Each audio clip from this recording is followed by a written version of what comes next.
Hi, and welcome to this week's SmartGlamour video. We've returned from our holiday break, and the first SmartGlamour video of 2017 is going to be about fit. And I know that's a topic that I talk about a lot with SmartGlamour, but it's super important to me.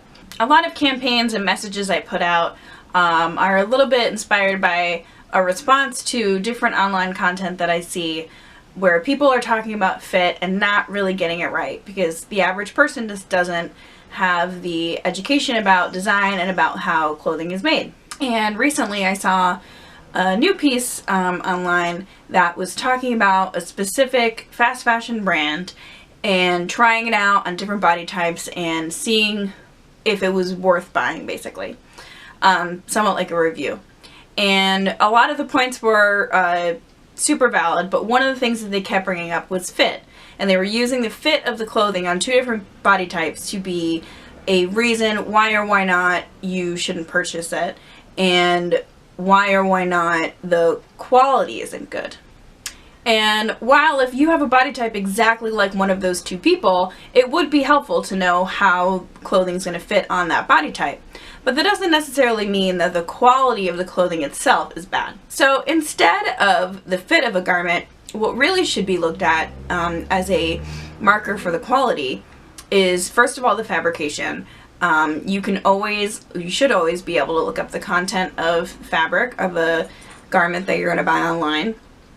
And while you're in store as well, you can turn to the tag on the inside of the garment and see what the fabric content is. If you don't know a lot about fabric, we are blessed enough in this technological age to have Google. So you can Google it. You can look up the fabric and see how it was made, if it was man-made or if it's natural. You can look up the kind of stretch that it has, all types of information on the fabric. And the next thing that you can look up that will give you an indicator of the quality of the product is, of course, the manufacturing, where it was made. If the website doesn't mention where it was made, you can bet that it was made in a sweatshop. Remember that 97% of the clothing that we wear and buy in America is made overseas. So I've given you examples of what are good markers of quality clothing, but I want to talk about why fit really isn't a good indicator of quality. And the first thing I want to ask you is, did you check their size chart? Or did you just order the size that you usually wear? Size charts are never going to be the same. And I know that I've talked about this a lot at length in different videos and in different campaigns, but it always deserves to be repeated.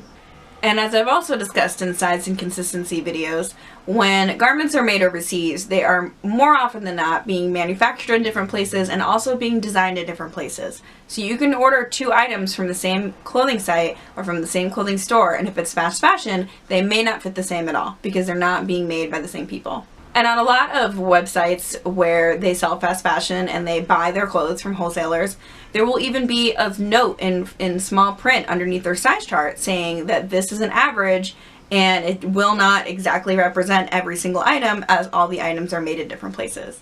It's, of course, fine print. It's written small for a reason. They don't want you to read it.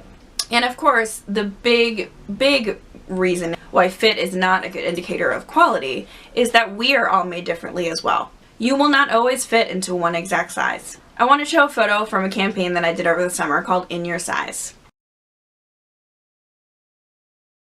What you see in this photo is 60 different people. And these 60 people represent 12 sizes. So each size has 5 people representing that size.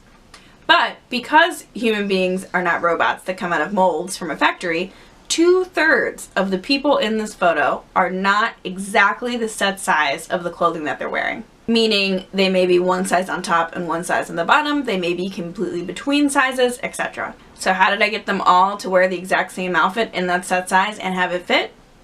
Well, I chose the garments really specifically.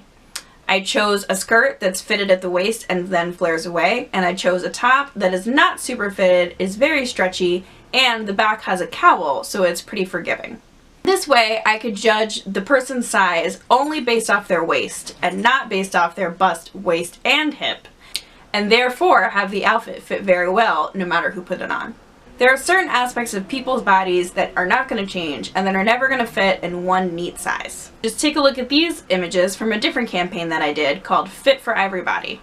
Some may be taller than average, some may have a small bust, some may have a large bust, Some may have an extreme hourglass shape, and some may be between sizes. So next time you order something online from a fast fashion website, especially if you're not checking the size chart, and expect it to fit perfectly, remember, you get what you pay for.